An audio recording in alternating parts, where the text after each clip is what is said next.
Migraine എന്ന് പറഞ്ഞാൽ ഭയങ്കര അൺപ്രഡിക്റ്റബിൾ ആയിട്ടുള്ള കാര്യമാണ്. എങ്ങനെ നമുക്ക് മൈഗ്രെയിൻ ഉണ്ടാവുക എന്നുള്ളത് പറയാൻ പറ്റൂല. നമ്മൾ എക്സ്പെക്ട് ചെയ്യാത്ത തരത്തിലായിരിക്കും ചില സമയത്ത് നമുക്ക് മൈഗ്രെയിൻ വരാം. വെയിൽ കൂടുതൽ കൊണ്ടാ മൈഗ്രെയിൻ, മഴ കൂടുതൽ കൊണ്ടാ മൈഗ്രെയിൻ, നല്ല തണുപ്പാണെങ്കിൽ മൈഗ്രെയിൻ, നല്ല ചൂടാണെങ്കിൽ മൈഗ്രെയിൻ, ഭയങ്കര സൗണ്ട് കേട്ടാൽ ചിലപ്പോൾ തലവേദന ഉണ്ടാകും. അതേപോലെ തന്നെ തീരെ സൗണ്ട് ഇല്ലാത്ത ഒരു അടച്ചിട്ട റൂമിൽ കയറിയാൽ തലവേദന ഉണ്ടാകും. ലൈറ്റ് എക്സ്പോഷർ കിട്ടിയ തലവേദന ഉണ്ടാകും. ചിലപ്പോൾ ചില ഭക്ഷണം കഴിച്ച തലവേദന ഉണ്ടാകും, ഭക്ഷണം കഴിക്കാതിരുന്ന തലവേദന ഉണ്ടാകും. ഇപ്പോൾ കറക്റ്റ് ടൈമിൽ ഉറങ്ങിയിലേക്ക് തലവേദന ഉണ്ടാകും. അതേപോലെ തന്നെ ചില സമയത്ത് ഉറക്കത്തിലായിരിക്കും തലവേദന വരിക. അങ്ങനത്തെ ഒക്കെ ഓരോ പരിപാടികളാണ് മൈഗ്രെയിൻ. ഇനിയിപ്പോൾ മൈഗ്രെയിൻ ഉണ്ടായാൽ അതെങ്ങനെ മാറാന്ന് ചോദിച്ചാൽ അതും ഇതേപോലെ അൺപ്രഡിക്റ്റബിൾ ആണ്. ഒരു ദിവസം നമ്മൾ നല്ലോണം ഉറങ്ങിയപ്പോൾ മൈഗ്രെയിൻ മാറിയെങ്കിൽ പിറ്റേ ദിവസം നമ്മളത് ട്രൈ ചെയ്താൽ നടക്കൂല.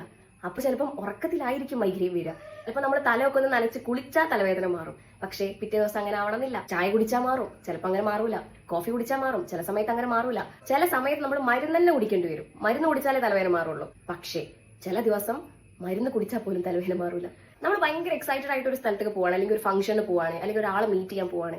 അപ്പൊ നമുക്ക് തലവേദന വന്നാൽ എത്ര എക്സൈറ്റ്മെന്റ് നമുക്കുണ്ടെങ്കിലും ആ സമയത്ത് നമുക്ക് ആകെ മാറ്റർ ചെയ്യുന്ന കാര്യം എന്ന് പറഞ്ഞാൽ നമ്മുടെ തലവേദന ആയിരിക്കും. സോ മൈഗ്രെയിൻ ഉള്ള ആൾക്കാർക്ക് ഇത് നല്ല മനസ്സിലാവുണ്ടാവും. അവരോട് പറയാനുള്ള ഒരു കാര്യം, യു ആർ ഫൈറ്റർ.